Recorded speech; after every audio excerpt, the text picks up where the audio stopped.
Hello everyone. Last class में हमने uniformly charge ring के कारण उसके एक्सिस के ऊपर इलेक्ट्रिकल फील्ड इंटेंसिटी निकाली थी। अगर याद हो तो उस इंटेंसिटी की वैल्यू आई थी के Q x divided by A square plus x square की पावर 3/2।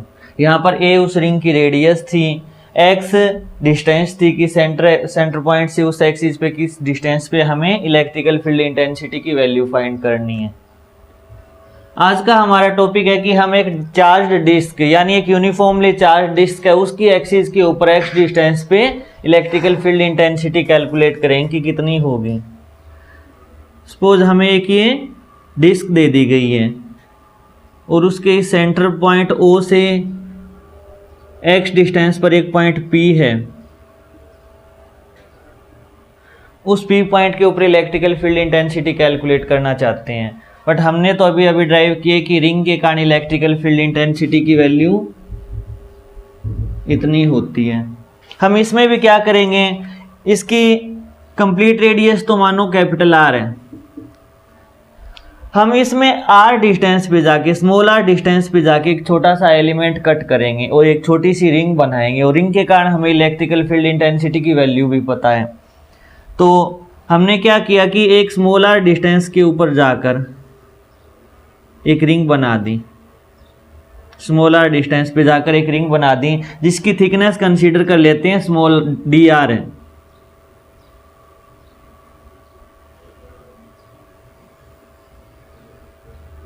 इसकी थिकनेस डी आर है। यानी इसी डायग्राम को मैं अगर बाहर निकालना चाहूं तो आप ये मानो कि हमने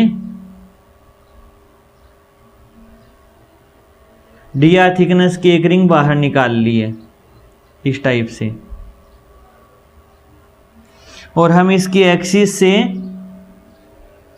पी पॉइंट एक्स डिस्टेंस के ऊपर पी पॉइंट के ऊपर इलेक्ट्रिकल फील्ड इंटेंसिटी कैलकुलेट करेंगे। इस रिंग की रेडियस स्मॉल आर है और इसकी थिकनेस डी आर है।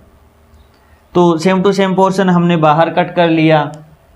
अब हमारी कैलकुलेशन ये होती है कि हम इसके कारण एक फॉर्मूला तो जानते हैं कि इलेक्ट्रिकल फील्ड इंटेंसिटी इतनी आ जाएगी, फिर हम इंटीग्रेटेड स्टडी के कारण स्मॉल आर से लेकर कैपिटल आर टोटल स्टडी कर लेते हैं इंटीग्रेशन की हेल्प से। और बहुत बार आप 11th क्लास में इस टाइप की कैलकुलेशन करते भी आए हो, वही सेम टू सेम मेथड हम इसमें अप्लाई करेंगे। सपोज हमें दे रखा था कि एरियल चार्ज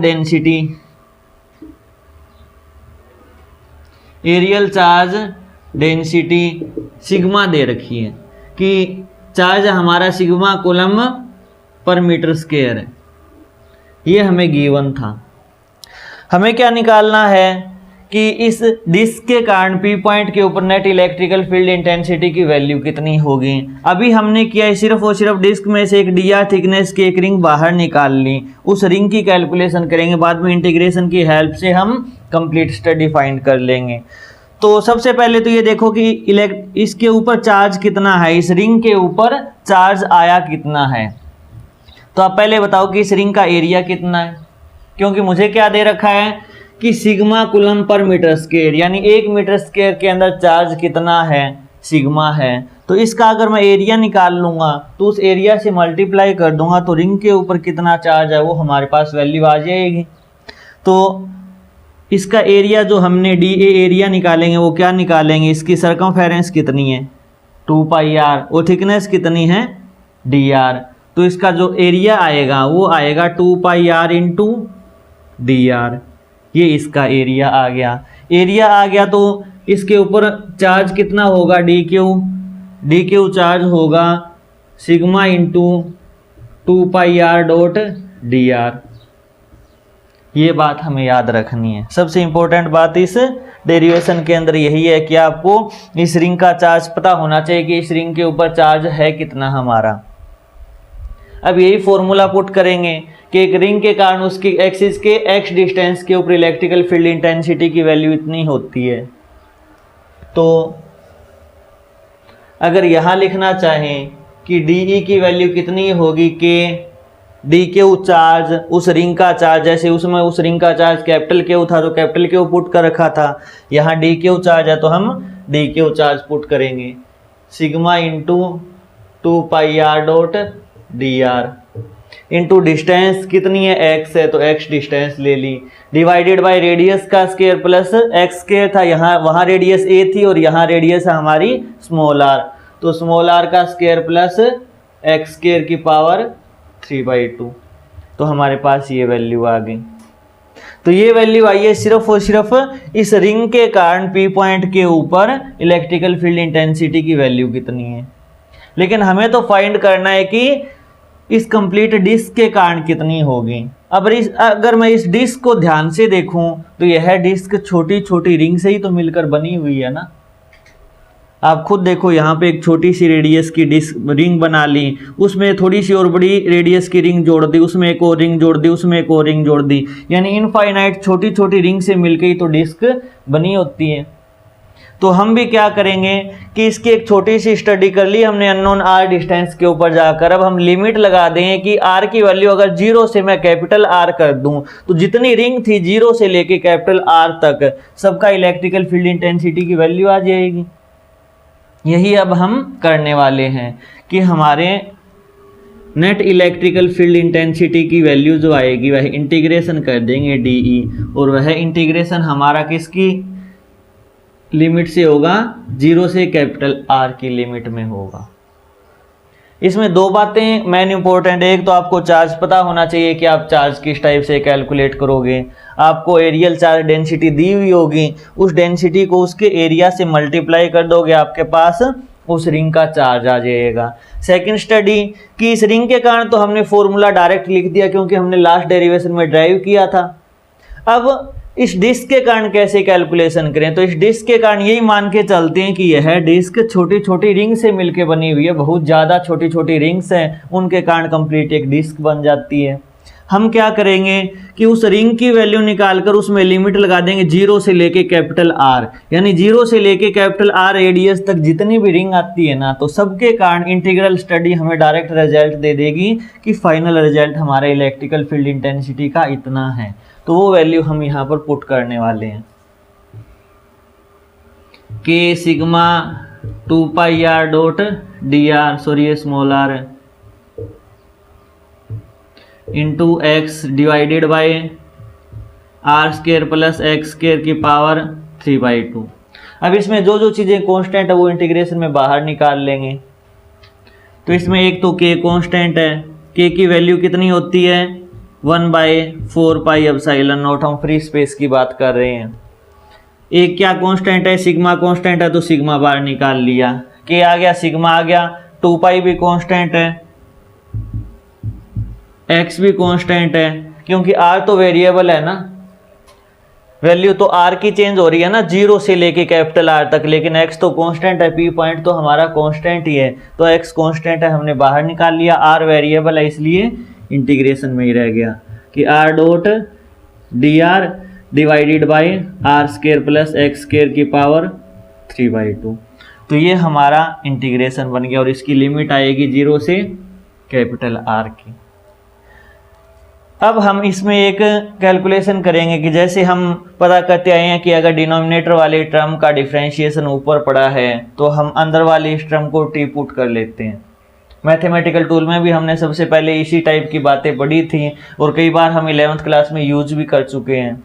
तो हम क्या करेंगे, ये तो हमारे पास ई नेट की वैल्यू आ गई, इसको एक नंबर इक्वेशन बना के छोड़ दो यहीं पे। हम यहाँ पर क्या करेंगे कि put R square plus X square की पावर को नहीं, अंदर वाले जितनी भी फंक्शन है ना R square plus X square, इसको टी पुट कर लो और इसका पार्शियल डिफरेंशिएशन कर दो। पार्शियल डिफरेंशिएशन करेंगे तो 2r dr प्लस x का तो 0 होगा क्योंकि x एक कांस्टेंट क्वांटिटी है हमारी यहाँ पर, तो x का डिफरेंशिएशन 0 और t dt हो गया उसका पार्शियल डिफरेंशिएशन, यानी 2r dr को हम dt पुट कर सकते हैं और इस टर्म को हम t पुट कर सकते हैं। तो फ्रॉम इक्वेशन 1 हमारे पास ई नेट की वैल्यू कितनी आई, ई नेट की वैल्यू आई है, अगर 2 अंदर होता तो 2r dr होता ना, तो बाहर क्या बचा हुआ था, जैसे पाई से तो मैं पाई कैंसिल ही कर देता हूँ, तो यहाँ पर sigma x divided bye 4 epsilon not, और अंदर जो 2r था तो 2r को मैं क्या पुट करूँगा, dt पुट करूँगा, dt पुट कर दिया, डिवाइडेड बाय अंदर वाली टर्म को मैंने t पुट किया था तो t की पावर 3/2 हो गया। अब ये हमारा बिल्कुल एक सिंपल इंटीग्रेशन बन गया। अब हमें ये ध्यान देना है कि यहाँ पर r के हिसाब से डिफरेंशिएशन था तो r की लिमिट हमारी 0 से r थी, तो अब हमारी t की लिमिट क्या हो जाएगी, नए t की लिमिट, यानी इसमें अगर मैं लिमिट पुट करके देखूं कि when r is equal to 0 तो t की वैल्यू कितनी होगी, r को मैं 0 पुट करूंगा तो t की वैल्यू x² होगी। अगर मैं कहूं r की वैल्यू कैपिटल R है, r की वैल्यू कैपिटल R है तो t की वैल्यू कितनी होगी, r² प्लस x² होगी। तो यही दो लिमिट हमें यहाँ पर पुट करनी है कि r इज इक्वल टू 0 वाली लिमिट हम t is equal to x² put करेंगे, r is equal to capital R वाली लिमिट हम r² प्लस x² पुट करेंगे। अब इसको हम अगर सोल्व करें तो sigma into x divided by 4ε0 integration रह जाएगा हमारा x² r² प्लस x² और ये t की पावर 3/2 ऊपर जाकर क्या होगी, माइनस की हो जाएगी पावर, t की पावर माइनस की 3/2 इंटू dt।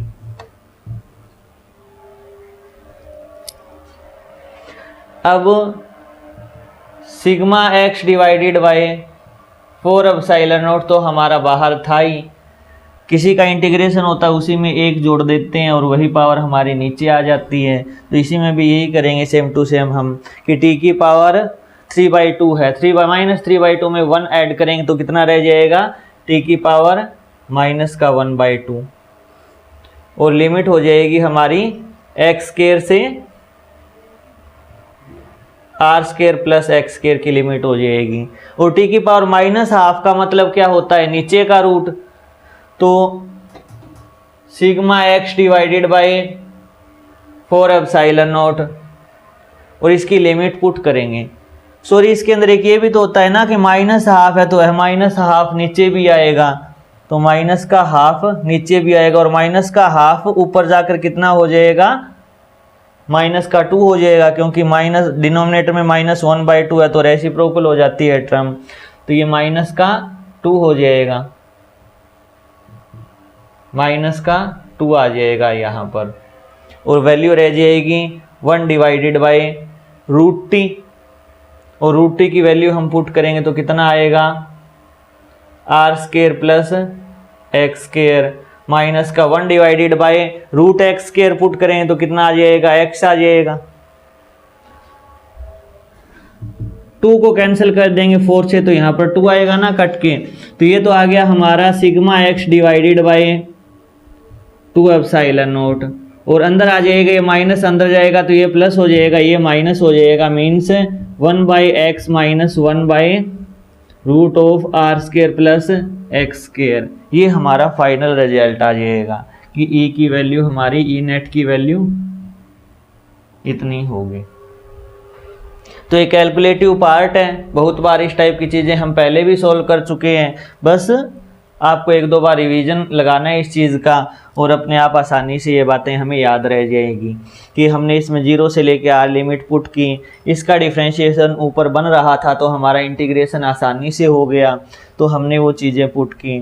थोड़ी सी यहाँ कन्फ्यूज़न हो सकती है, ये चीज़ें थोड़ी ज़्यादा ध्यान से समझना कि r 0 होगा तो t की वैल्यू इतनी होगी, r की वैल्यू कैपिटल R रख दूँगा तो t की वैल्यू कितनी होगी, वो लिमिट हमें पुट करनी है।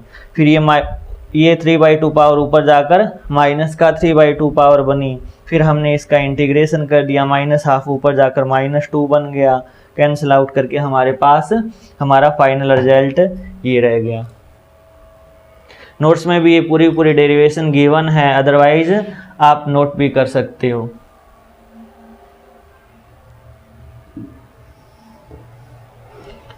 हम हमेशा निकालते आए हैं कि एक रिजल्ट निकलने के बाद 2 इंपॉर्टेंट पॉइंट और कर लेते हैं इनके कि ये चीज़ हो तो वो हमारा रिजल्ट कितना होगा इस टाइप से। तो सेम टू सेम इसमें भी 1-2 पॉइंट करके देखते हैं। जैसे हमारा रिजल्ट कितना आया, E is equal to sigma x divided by two epsilon naught 1/x minus, अगर मैं x को अंदर मल्टीप्लाई चलो बाद में कर लेंगे, 1/√x r² प्लस x²। इसमें अगर x को मैं अंदर मल्टीप्लाई करूं तो रिजल्ट आएगा मेरा sigma bye 2 epsilon note 1 - x/√r² plus x²।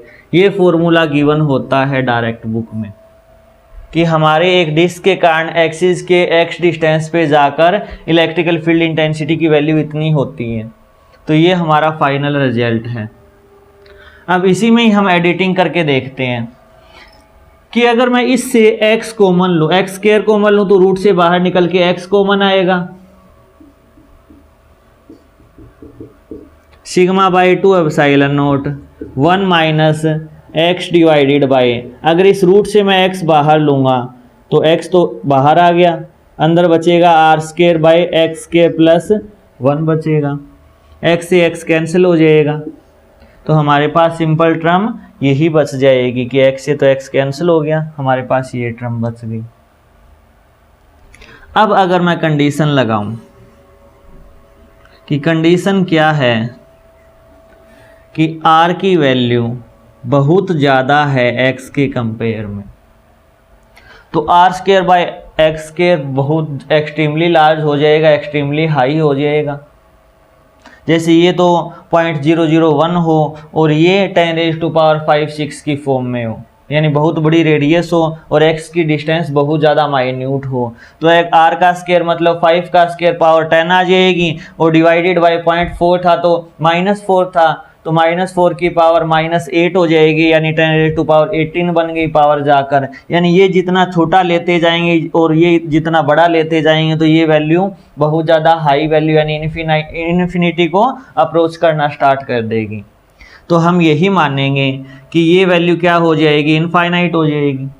Infinite हो जाएगी तो 1/∞ क्या होता है, 0 होता है। प्रैक्टिकली नहीं होगी, प्रैक्टिकली कोई ना कोई तो वैल्यू आएगी, उसका रूट भी होगा, हम इनफाइनाइट कह ही नहीं सकते। लेकिन अगर हम मैथमेटिकल में एक्सट्रीम लेवल पे जाके देखें तो हम इसको इनफाइनाइट मान सकते हैं।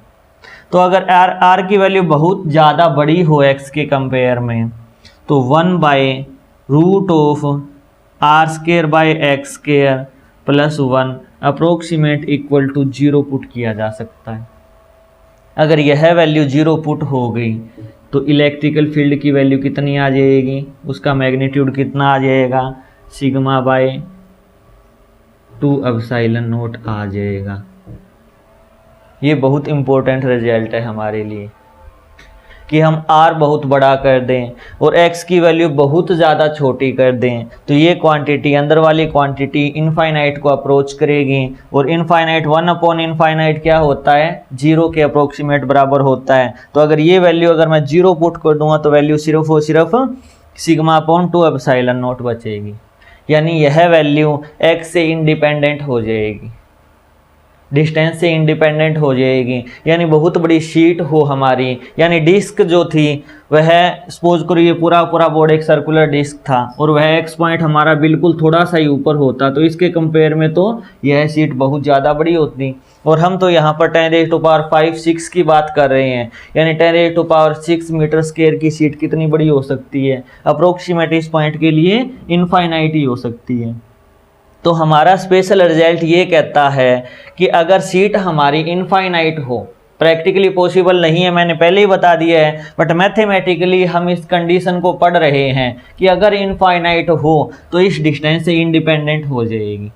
यानी हमारा रिजल्ट जो इलेक्ट्रिकल फील्ड का आया था वह एक्स से इंडिपेंडेंट हो जाएगा कि एक्स चाहे यहाँ लूँ चाहे यहाँ लूँ, दोनों के लिए इंडिपेंडेंट टर्म आ जाएगी और इंडिपेंडेंट टर्म के अंदर हमारी value sigma bye 2 epsilon note हो जाएगी। बहुत इंपॉर्टेंट रिजल्ट है, पूरी एक डीपीपी भी इसी रिजल्ट पे आपको दी गई है और बहुत ज़्यादा चांसेस रहते हैं नीट या फिर जेईई मेंस में एक न्यूमेरिकल बनने के इस फॉर्मूले के ऊपर। तो हमें इस चीज़ को ध्यान से भी पढ़ना है और बोर्ड के लिए ये हमारी डेरिवेशन बहुत ज़्यादा इंपॉर्टेंट है, तो हमें डेरिवेशन को भी परफेक्ट अच्छी तरीके से याद करना है। तो ये थी हमारी यूनिफॉर्मली चार्ज डिस्क, यानी डिस्क के ऊपर अगर चार्ज स्प्रेड आउट हो यूनिफॉर्मली तो उसके किसी एक्सिस के ऊपर एक्स डिस्टेंस के ऊपर हमारे इलेक्ट्रिकल फील्ड की वैल्यू कितनी होगी, ये होगी। इसको हमने थोड़ा सा रीअरेंज कर दिया तो हमें हमारी नई कंडीशन में वैल्यू मिल गई ये।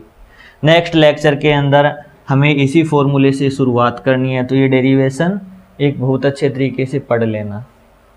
चलिए अब हम चलते हैं इसके नेक्स्ट टॉपिक कि अगर रिंग और डिस्क न होकर अगर एक वायर के ऊपर चार्ज स्प्रेड आउट हो, जैसे इसमें तो एरियल चार्ज डेंसिटी दे रखी थी, उसमें हमें लीनियर चार्ज डेंसिटी दे देगा और पूछ लेगा कि किसी एक पी पॉइंट के ऊपर एक्स डिस्टेंस के ऊपर एक पी पॉइंट है, उस पॉइंट के ऊपर इलेक्ट्रिकल फील्ड इंटेंसिटी बताओ कितनी होगी।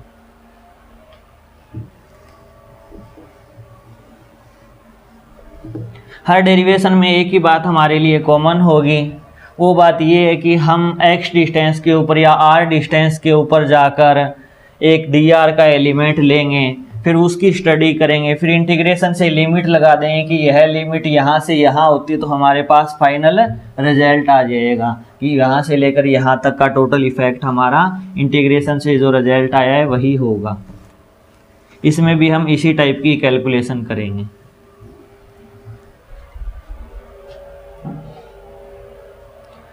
जैसे हमारा अब नेक्स्ट टॉपिक है वायर के कारण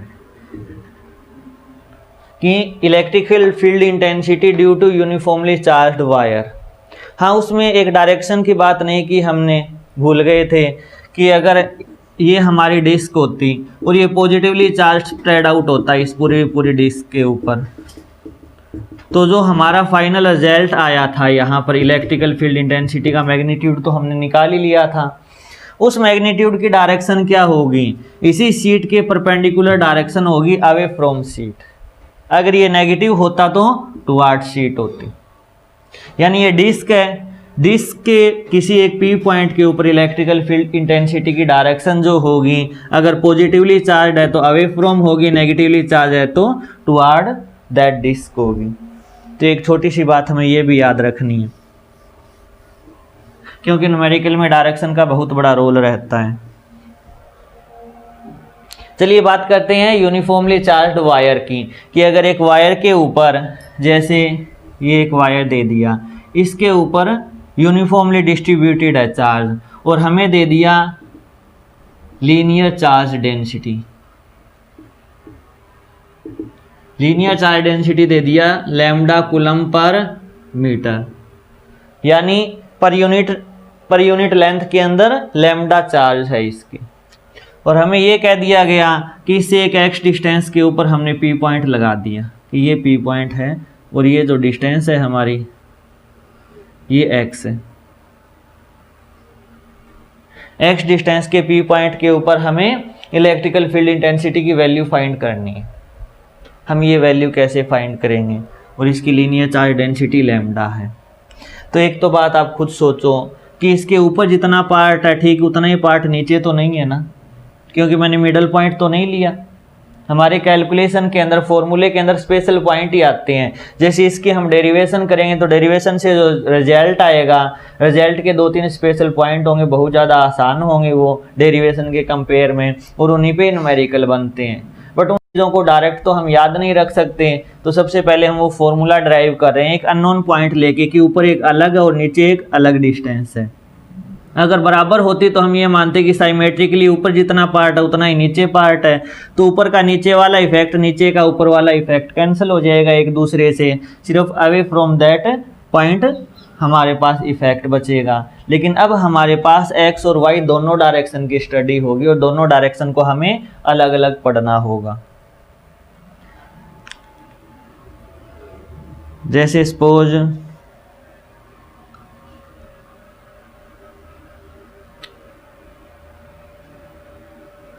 ऊपर वाला पॉइंट, ये ऊपर वाला एंगल हमारा मान लिया हमने θ1, तो नीचे वाला एंगल हो जाएगा θ2।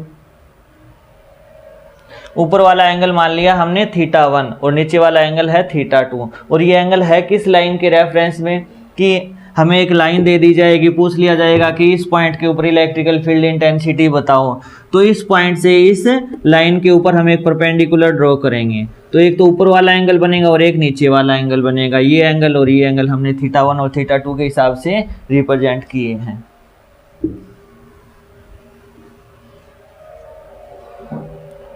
हम क्या करेंगे कि ये जो परपेंडिकुलर ड्रॉ किया, इस पॉइंट को O मान लिया हमने, इसके R डिस्टेंस पे जाकर एक dr का एलिमेंट लेंगे छोटा सा। और हम ये छोटा सा एलिमेंट क्यों लेते हैं, ये हमने रिंग के केस में भी बताया था कि हमेशा कूलम्ब्स लॉ या जितने भी ये फॉर्मूले हम ड्राइव कर रहे हैं दो पार्टिकल के कारण होते हैं। यानी दो अगर पॉइंट चार्ज रखे हुए होंगे ना, तब उसके कारण जो इफेक्ट प्रोड्यूस होगा वही हमारा कंसीडर किया जाता है फॉर्मूले के अंदर। इसीलिए हम एक छोटे से पार्ट की स्टडी करके इंटीग्रेशन करके टोटल पार्ट की स्टडी कर लेते हैं। हमने एक dr का एलिमेंट ले लिया, इस dr पे चार्ज हमने dq मान लिया कि इस पे dq चार्ज है, और हमें पता है कि dq चार्ज किसके बराबर होगा, charge density into its length. इसकी लेंथ कितनी है, dr है। जैसे उसमें हमने एरिया के हिसाब से किया था, सिग्मा इंटू उस पार्ट का एरिया, सरकमफेरेंस इंटू उसकी थिकनेस ली थी। यहाँ पर हमें डायरेक्ट लेंथ लेनी पड़ जाएगी कि dq चार्ज हमारा इतना है। इस dq चार्ज के कारण P पॉइंट के ऊपर एक इलेक्ट्रिकल फील्ड आएगा, और वो इलेक्ट्रिकल फील्ड इस डायरेक्शन का माने हम कि DE इलेक्ट्रिकल फील्ड आ गया, और यह एंगल मान लेते हैं थीटा है। कंडीशन हमारी एक बार फिर से समझ लो कि O पॉइंट से हमने R डिस्टेंस पे जाके एक छोटा सा एलिमेंट dr लिया। उस dr एलिमेंट के कारण P पॉइंट के ऊपर एक हमने इलेक्ट्रिकल फील्ड फाइंड किया DE इस डायरेक्शन का, और वह इस लाइन से, रेफरेंस लाइन से थीटा एंगल नीचे था। तो इसके हमने दो कंपोनेंट किए, एक तो x डायरेक्शन में DEx और एक y डायरेक्शन में DEy। तो ये थीटा एंगल था, तो ये भी थीटा एंगल होगा, अपोजिट, अल्टरनेट अपोजिट एंगल। तो ये एंगल हमारा थीटा आ जाएगा। तो DEx किसके बराबर आएगा, DE कोस थीटा के, और DEy किसके बराबर आएगा, DE साइन थीटा के, क्योंकि ये बेस का कंपोनेंट है और ये परपेंडिकुलर कंपोनेंट। तो ये वैल्यू आ गई हमारे एक छोटे से पार्ट के कारण इलेक्ट्रिकल फील्ड इंटेंसिटी DE की वैल्यू। उसके दो पार्ट कर लिए, एक बेस का कंपोनेंट और एक परपेंडिकुलर कंपोनेंट। तो हमारे उस DE की वैल्यू कितनी होगी, पहले वो लिख लेते हैं साइड में। DE क्या होता है, एक पॉइंट चार्ज के कारण और ये डिस्टेंस के कारण। ये डिस्टेंस हमारी A मान लो कि यहाँ से लेकर यहाँ तक हमारी A डिस्टेंस है, और उस A डिस्टेंस की वैल्यू किसके बराबर होगी, r square plus x square का रूट, क्योंकि एक राइट एंगल ट्रायंगल बन रही है ना, ये x है वैल्यू और ये r है। तो इस राइट एंगल ट्रायंगल के अंदर a की वैल्यू हमारी क्या होगी, r square plus x square होगी। तो DE की वैल्यू क्या होगी, k इंटू वह चार्ज है हमारा लैम्डा dr, डिवाइडेड बाय उसके बीच की डिस्टेंस कितनी है हमारी, r square plus x square का रूट, और रूट का अगर मैं स्क्वायर करूँगा क्योंकि डिस्टेंस का स्क्वायर होता है तो ये रूट कैंसिल हो जाएगा। तो हमारे पास ये वैल्यू आ जाएगी। अब हम बात करेंगे दो कंपोनेंट की, x डायरेक्शन और y डायरेक्शन। x डायरेक्शन के अंदर हमारा DEx कितना होगा, DE cos theta.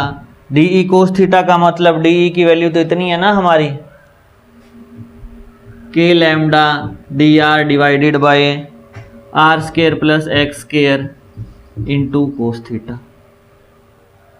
Same to same DEy की वैल्यू कितनी है हमारी, k lambda dr divided by r square plus x square into sine theta.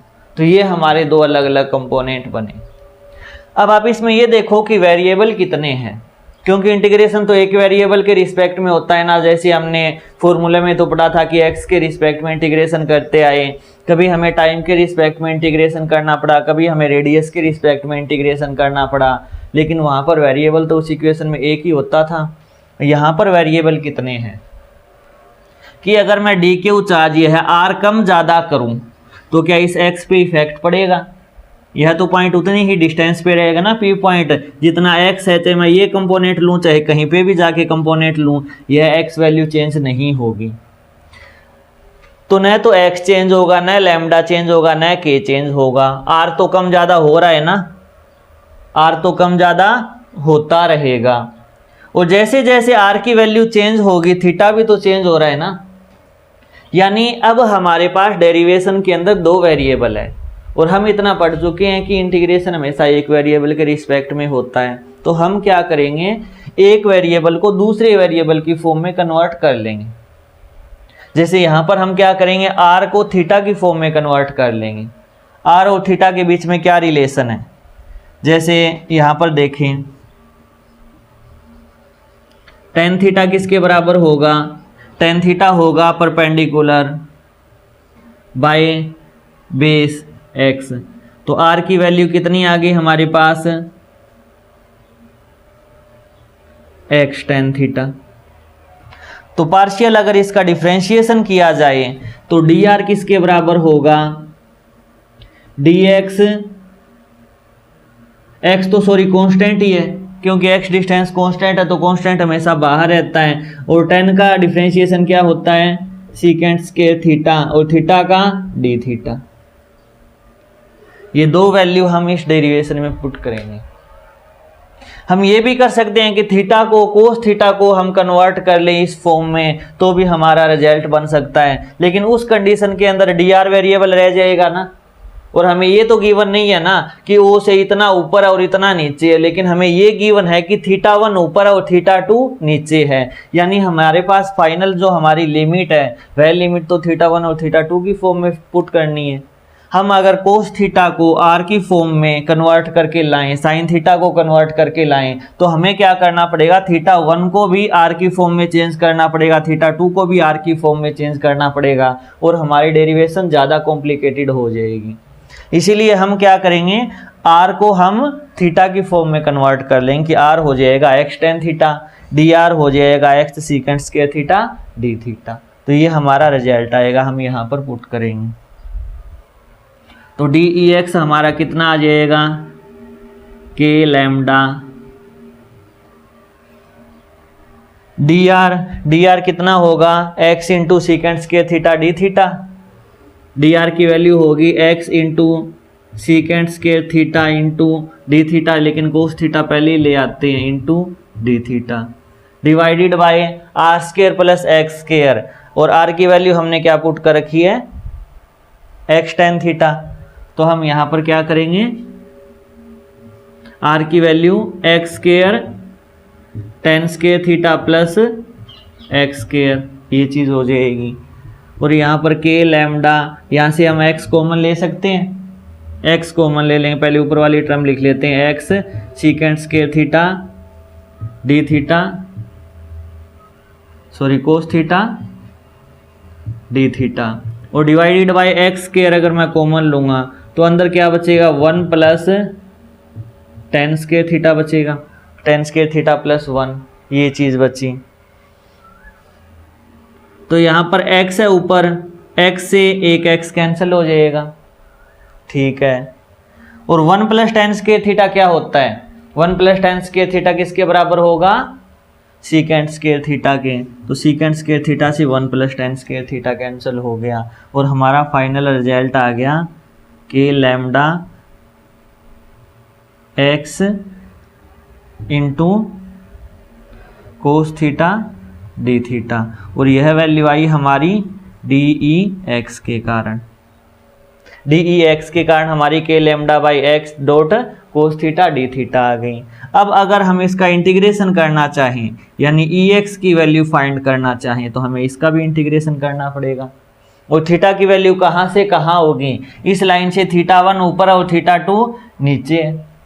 हम जानते हैं कि क्लॉकवाइज डायरेक्शन के अंदर और एंटी क्लॉकवाइज डायरेक्शन में जो हम एंगल नापते हैं, कि अगर मैं ये डायरेक्शन पॉजिटिव मानूं तो नीचे वाली डायरेक्शन तो मेरे को नेगेटिव लेनी पड़ेगी। यानी इस लाइन से एक एंगल तो नीचे है, एक एंगल ऊपर है। ये मैं सपोज करो पॉजिटिव मान के चल रहा हूं, तो ये डायरेक्शन तो मैं नेगेटिव मानूंगा।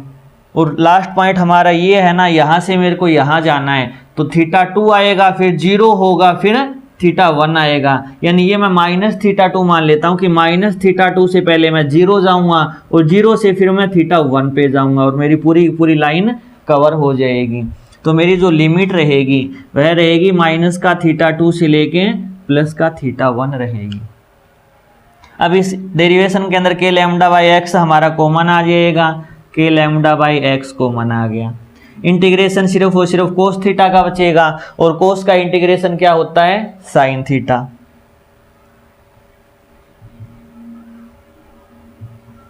और लिमिट लग जाएगी हमारी माइनस का थीटा 2 से लेके थीटा 1। तो हमारा रिजल्ट आ जाएगा के लैम्डा बाई एक्स, पहले अपर लिमिट पुट करेंगे साइन थीटा 1, फिर माइनस लगाकर लोअर लिमिट पुट करेंगे, लोअर लिमिट होगी हमारी साइन माइनस थीटा 2, तो माइनस बाहर निकालेंगे तो ये प्लस का बन जाएगा और थीटा 2 आ जाएगी हमारी लिमिट। तो ये हमारे एक्स डायरेक्शन के इलेक्ट्रिकल फील्ड इंटेंसिटी का मैग्नीट्यूड होगा। एक बार और समझ लो, बहुत इंपॉर्टेंट डेरिवेशन है हमारे लिए ये, कि हमें क्या है कि एक लाइन दे दी और उसके पी पॉइंट पे इलेक्ट्रिकल फील्ड पूछ लिया कितना होगा, तो हम पी पॉइंट से एक परपेंडिकुलर ड्रॉ करेंगे ओ के ऊपर, फिर ओ से हम एक्स डायरेक्शन यानी एक्स तो ये डिस्टेंस देती तो हम आर डिस्टेंस नीचे एक डी आर छोटा सा एलिमेंट ले लिया, उसका छोटा सा चार्ज हमारा इतना होगा।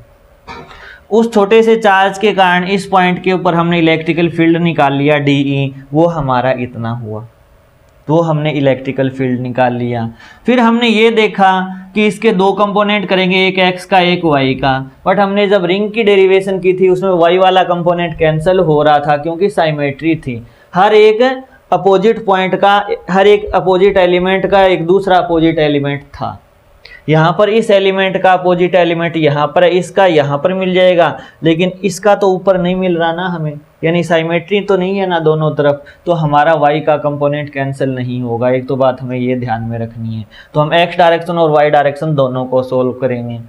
हमने फिर x डायरेक्शन का लिया कि कोस वाला कंपोनेंट है, तो हमने इस डेरिवेशन में ये पाया कि वेरिएबल तो अब हमारे पास 2 आ गए, लेकिन इंटीग्रेशन तो सिर्फ एक वेरिएबल के कारण होता है। तो हमने क्या किया कि एक वेरिएबल r को हमने थीटा की फॉर्म में कन्वर्ट कर दिया और हमने फाइनली एक ही वेरिएबल बना लिया। फिर कांस्टेंट टर्म बाहर आ गई और अंदर वाली टर्म का हमने इंटीग्रेशन किया और लिमिट पुट करके हमारे पास फाइनल रिजल्ट आ गया। तो ये आ गया। सेम टू सेम अब हम y वाली डायरेक्शन की बात करेंगे। y में भी तो r और साइन थीटा दो वेरिएबल हैं, तो यहाँ तक हमारे जो स्टेप चले थे वो स्टेप बिल्कुल सेम होंगे, सेम टू सेम बातें होंगी। बस यहाँ पर कोस था, यहाँ पर साइन है, तो यहाँ तक हमारा जो कट पिट के जो रिजल्ट आया है ना, कोस थीटा डी थीटा आया है, तो हमारे पास डी ई वाई कितना आ जाएगा, K lambda divided by x into sine theta D theta आ जाएगा। और इसका हम इंटीग्रेशन कर देंगे, इंटीग्रेशन में लिमिट वही लगेगी, माइनस थीटा 2 से थीटा 1 की लिमिट लगेगी। के लैम्डा बाई एक्स कॉमन है, बाहर आ गया, के लैम्डा बाई एक्स कॉमन बाहर आ गया और इंटीग्रेशन रह गया साइन थीटा का, और साइन थीटा का इंटीग्रेशन होता है माइनस का कोस थीटा, वो लिमिट माइनस के थीटा 2 से लेके थीटा 1 तक लिमिट हो जाएगी। हम इसको अगर और सॉल्व करें तो के लैम्डा बाई एक्स माइनस का कोस थीटा 1 और फिर माइनस माइनस तो प्लस हो जाएंगे।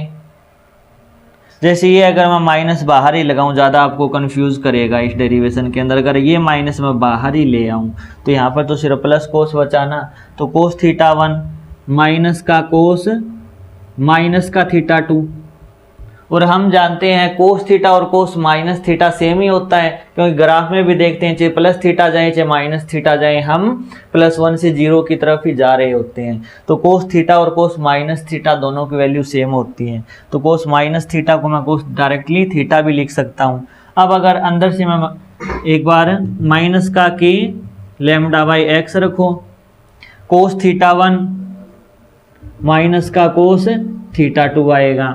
अब इस माइनस के अगर हम अंदर मल्टीप्लाई करेंगे तो हमारे पास रिजल्ट आएगा के लैम्डा बाई एक्स, ये माइनस वाला तो प्लस हो जाएगा ना, तो पहले ले आते हैं कोस थीटा 2, प्लस वाला माइनस हो जाएगा तो कोस थीटा 1 नेगेटिव हो जाएगा।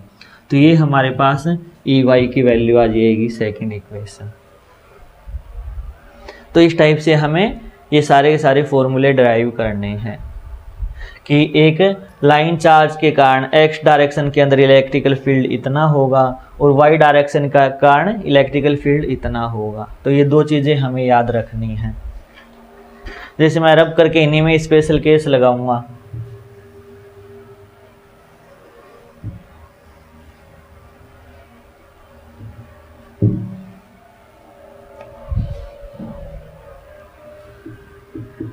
ई एक्स आया हमारा के लैम्डा डिवाइडेड बाय वह distance X into sine theta 1 plus sine theta 2। E Y आया K lambda by x into cos theta 2 minus cos theta 1। अब बात करेंगे हमारी फर्स्ट कंडीशन की। फर्स्ट कंडीशन हमारी ये है कि if length of wire is infinite. अगर हमारे वायर की लेंथ इनफाइनाइट हो तो ये लेंथ इनफाइनाइट तक जाएगा, तो थीटा 2 बढ़ता बढ़ता इनफाइनाइट तक कितना हो सकता है मैक्स टू मैक्स 90 डिग्री, और थीटा 1 बढ़ता बढ़ता कितना हो सकता है मैक्स टू मैक्स 90 डिग्री। यानी इस कंडीशन में हम ये मानेंगे theta 1 is equal to theta 2 is equal to 90 degree. दोनों के दोनों 90 डिग्री हो सकते हैं max to max.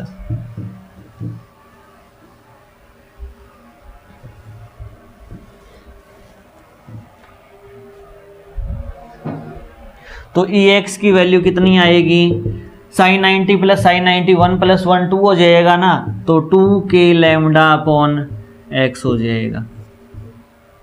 Medical student direct इस बात को याद कर लेते हैं कि इनफाइनाइट लेंथ के कारण 2 के लैम्डा अपॉन एक्स होता है इलेक्ट्रिकल फील्ड एक्स डायरेक्शन के अंदर।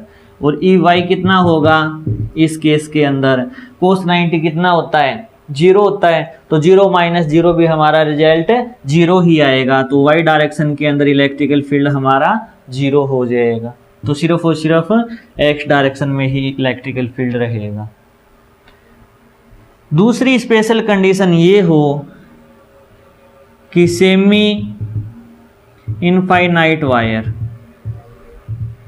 सेमी इनफाइनाइट वायर का मतलब क्या हुआ कि वायर यहां से स्टार्ट होकर ओ पॉइंट से स्टार्ट होकर ऊपर इनफाइनाइट जा रहा हो। यानी हम एक सिरे पे तो हम खुद हैं और ऊपर देखा इनफाइनाइट था, नीचे देखा कुछ नहीं था। तो हम ये वो केस ले लेंगे कि इलेक्ट्रिकल फील्ड हमारे जो थीटा 1 होगा, थीटा 1 तो 90 डिग्री होगा और थीटा 2 की वैल्यू हमारी 0 होगी। आप उल्टा केस भी ले सकते हो कि यहाँ से देखा तो यहाँ से ओ से स्टार्ट हुआ, इस साइड इनफाइनाइट चला गया, तो थीटा 1 हमारा 0 होगा, थीटा 2 हमारा 90 डिग्री होगा। वो वैल्यू पुट कर सकते हो आप। बस डायरेक्शन का ही हेरफेर रहेगा और ज़्यादा हेरफेर नहीं है। तो थीटा 1 90 डिग्री, थीटा 2 की वैल्यू 0 हो जाएगी हमारी। तो इसमें पुट करेंगे तो ई एक्स कितना आएगा, ई एक्स आएगा हमारा K lambda upon R. Sine theta 1 1 होता है, 1 प्लस 0 कितना होगा 1 ही होगा, तो लिखने की कोई ज़रूरत नहीं है, के लैम्डा अपॉन आर आ गया। ई वाई कितना होगा, ई वाई होगा हमारे इस फॉर्मूले में पुट करेंगे कोस थीटा 2 तो 0 है, कोस 0 1 होता है ना, और कोस 90 कितना होता है 0 होता है, तो 1 माइनस 0 1 ही रहेगा, तो के लैम्डा अपॉन एक्स रह जाएगा। यानी दोनों जगह सेम वैल्यू आएगी। तो ये चीज़ें हमें गिवन होगी। डायरेक्शन हम अपने आप पता लगा लें कि इस डायरेक्शन में आएगा तो ऊपर और नीचे ये दोनों की डायरेक्शन हो जाएगी। तीसरा अगर आप केस देखो साइमेट्री का, यानी थर्ड केस में कंसीडर करना चाहूँ कि theta 1 is equal to theta 2 is equal to theta हो, दोनों सेम हो, तो हमारा ई एक्स कितना होगा, E x is equal to sine theta plus sine theta 2 sine theta होगा ना, तो हमारा रिजल्ट आएगा 2 K lambda upon x into sine theta. अगर बात करें y डायरेक्शन की तो EY कितना होगा, EY cos theta minus cos theta कितना हो जाएगा, 0 हो जाएगा। तो y डायरेक्शन के अंदर इलेक्ट्रिकल फील्ड हमारा 0 आ जाएगा, जो कि रिंग के केस में होता है ना कि साइमेट्री होती है, हर एलिमेंट का अपोजिट एलिमेंट होता है। यहाँ पे भी अगर साइमेट्री होती, जितना ऊपर होता उतना ही नीचे होता, तो y वाला कंपोनेंट कैंसिल हो जाता, और रिजल्ट से भी हमें पता लग रहा है। तो बोर्ड प्रिपरेशन के अकॉर्डिंग हमारे डेरिवेशन बहुत इंपॉर्टेंट है। मेडिकल साइड के स्टूडेंट जो होंगे उनको डायरेक्ट रिजल्ट यूज़ करने हैं ये, तो आप डायरेक्ट याद भी रख सकते हो। अगर कोई नॉन मेडिकल का स्टूडेंट है, IIT की प्रिपरेशन कर रहा है, तो उसके अंदर तो भाई एंगल की फॉर्म में भी वैल्यू दी जाएगी, तो आपको परफेक्ट ये फॉर्मूले ही याद रखने पड़ेंगे। तो ये हमारा लीनियर चार्ज डेंसिटी के ऊपर एक छोटा सा डेरिवेशन था, तो हमें ये बातें याद रखनी है। अब एक दो न्यूमेरिकल करके देख लेते हैं इनके।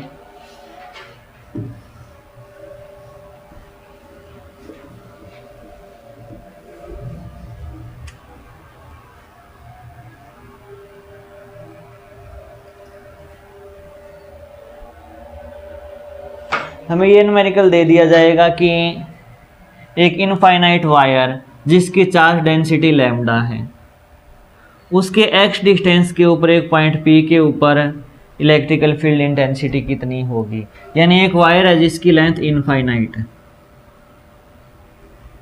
और इलेक्ट्रिकल फील्ड इंटेंसिटी बताओ कितनी होगी। तो हमने फॉर्मूले से पढ़ रखा है कि इनफाइनाइट वायर के लिए EX यानी x डायरेक्शन के अंदर वैल्यू जो होती है हमारी 2k लैम्डा अपॉन x होती है, और y डायरेक्शन की वैल्यू EY हमारा 0 होता है। तो ये आ गया हमारे पास रिजल्ट। अब हमारा क्वेश्चन इस टाइप से न होकर थोड़ा सा एडिटिंग इस टाइप से होगा कि दो इनफाइनाइट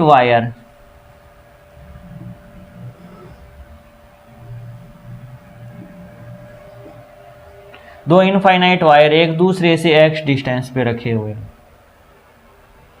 इसकी लीनियर चार्ज डेंसिटी लैम्डा 1 है और इसकी लीनियर चार्ज डेंसिटी लैम्डा 2 है, और हमसे ये पूछ लिया जाएगा कि पहला वायर दूसरे के ऊपर कितना फोर्स लगा रहा है। यानी पहला वायर दूसरे पे फोर्स लगाएगा क्योंकि दोनों के ऊपर चार्ज है, लीनियर चार्ज डेंसिटी भी हमें दे रखी है। तो ये पूछ लिया जाएगा इसकी यूनिट लेंथ के ऊपर कितना फोर्स लगेगा। Force exerted by wire 1 on wire 2, यानी एक यूनिट एलिमेंट के ऊपर, एक यूनिट लेंथ के एलिमेंट के ऊपर यह कितना फोर्स लगाएगा। हम जानते हैं फोर्स क्या होता है, चार्ज इनटू इलेक्ट्रिकल फील्ड होता है। डेफिनेशन से भी हमने पढ़ा था कि इलेक्ट्रिकल फील्ड इंटेंसिटी की वैल्यू के साथ चार्ज की मल्टीप्लाई कर देंगे, हमारे पास फोर्स आ जाएगा। तो सबसे पहले हम क्या करेंगे, इसके कारण x डिस्टेंस के ऊपर कितना इलेक्ट्रिकल फील्ड होता है वो निकालेंगे। हम जानते हैं इनफाइनाइट वायर के कारण सिर्फ और सिर्फ x डायरेक्शन में इलेक्ट्रिकल फील्ड होगा, y डायरेक्शन में तो होगा ही नहीं।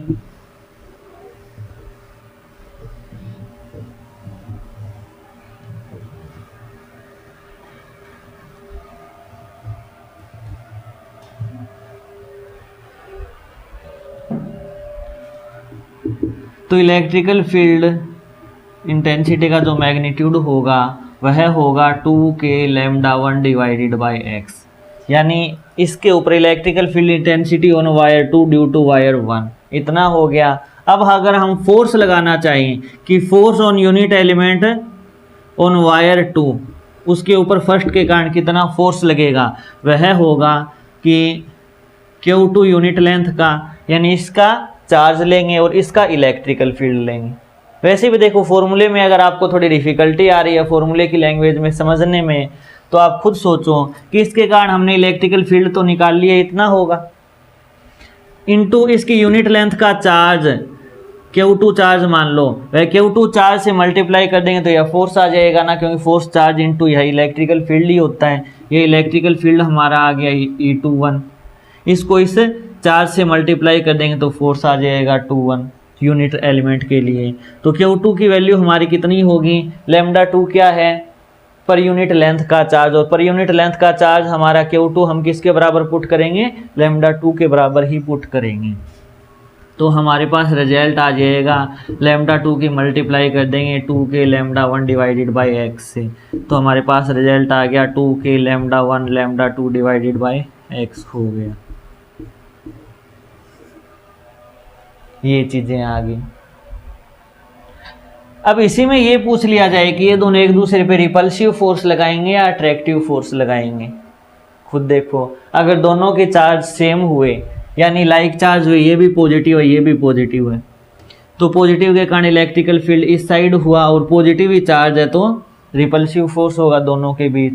अगर अनलाइक चार्ज हुए तो दोनों के बीच एक अट्रैक्टिव फोर्स भी होगा।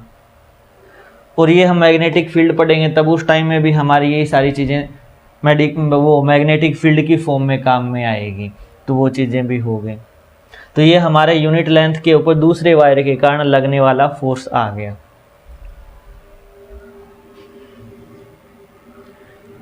थोड़ा सा इम्पोर्टेंट क्वेश्चन है, समझो बहुत अच्छी बात है, अदरवाइज मेडिकल और हमारे बोर्ड लेवल से परे क्वेश्चन है ये, कि इसके ऊपर लैम्डा चार्ज डेंसिटी है, हमें एक पी पॉइंट दे दिया यहाँ पर जिसकी डिस्टेंस है हमारी x, और पूछ लिया इलेक्ट्रिकल फील्ड इंटेंसिटी बताओ x और y डायरेक्शन के अंदर क्या होगी। तो हमें सबसे पहले क्या करना है कि P पॉइंट से इस लाइन के ऊपर एक परपेंडिकुलर ड्रॉ करेंगे। P पॉइंट से एक परपेंडिकुलर ड्रॉ करेंगे इस लाइन के ऊपर। वह परपेंडिकुलर इस डायरेक्शन में तो होगा नहीं, बिल्कुल स्ट्रेट डायरेक्शन में होगा, तो हम इमेजिनरी इसको थोड़ा सा और आगे बढ़ा लेते हैं और हमने इसके ऊपर एक परपेंडिकुलर डाल दिया। ज़्यादा जल्दबाजी नहीं करनी है। फिर हम क्या करते थे, सिरों को मिलाते हैं कि इन दोनों के दोनों जो एंड्स पॉइंट है इनको मिलाएंगे तो एंगल हमारे क्या बनते हैं, ये दो एंगल बन गए। ये एंगल हमारा θ2 और ये एंगल हमारा θ1, ये नहीं लिखेंगे। हमारी सोच क्या थी कि परपेंडिकुलर से ऊपर वाले एंड्स का तो क्लॉकवाइज जाते हैं हम, तब θ1 आता है, और नीचे वाले एंड का एंटी क्लॉकवाइज चलेंगे यहाँ से, और जहाँ पर लाइन मिलेगी हमारी तो वहाँ पर हमारा θ2 एंगल आएगा। जैसे दोबारा बात करूँ, इस पॉइंट की बात करूँ तो परपेंडिकुलर ड्रॉ किया और ये दो एंड्स मिला दिए हमने। इस लाइन से मैंने इस साइड चला तो θ1 आया, इस लाइन से नीचे की ओर जाऊंगा तो हमारा θ2 आएगा। उसी टाइप से आपको θ1 फाइंड करने के लिए तो इस लाइन से आपको इस डायरेक्शन में चलना है, θ1 आगे, और θ2 फाइंड करने के लिए आपको यहाँ से नीचे की ओर चलना है। देखते हैं ये लाइन कहाँ मिलेगी, तो ये लाइन घुमाकर यहाँ मिलेगी, तो हमारे θ2 की वैल्यू कितनी आएगी, ये आएगी θ2 की value. Suppose θ1 is equal to 60 degree given होता, θ1 is equal to 60 degree given होता, और ये एंगल आपको गिवन होता 30 डिग्री, तो आपको θ1 तो 60 डिग्री डायरेक्ट ही लेना है, θ2 आपको 30 डिग्री नहीं लेना है। θ1 तो आपका 60 डिग्री हो गया और θ2 की वैल्यू आपकी 30 डिग्री न होकर 360 माइनस 30 डिग्री होगी, यानी 330 डिग्री होगी। अब जाकर आप वैल्यू पुट करना अपने फॉर्मूले के अंदर। समझ नहीं आया कोई दिक्कत नहीं, थोड़ा हैवी था, लेकिन फिर भी एक आसान से कॉन्सेप्ट के थ्रू चले हम। इस लाइन से क्लॉकवाइज डायरेक्शन के अंदर θ1, इस लाइन से एंटी क्लॉकवाइज डायरेक्शन में हमें नीचे वाला एंड जहाँ पर भी मिले, अगर यहाँ मिल जाता तो ये होता, थोड़ा सा और आगे होता तो ये होता। अब आप सोच रहे हो सर ये तो 90 डिग्री से भी ज़्यादा हो गया, कि इनफाइनाइट से भी ज़्यादा वैल्यू होती है। मैथमेटिकली तो हम यही कैलकुलेट कर रहे हैं ना, तो ये चीज़ें हमारी θ1 और θ2 इस टाइप से हम मेजर करेंगे और फाइनल हमारा रिजल्ट निकालेंगे। और आज लीनियर चार्ज डेंसिटी के ऊपर आपको एक डीपीपी भी दे दी गई है, वो डीपीपी भी आप इस लेक्चर के साथ सोल्व आउट कर लेना।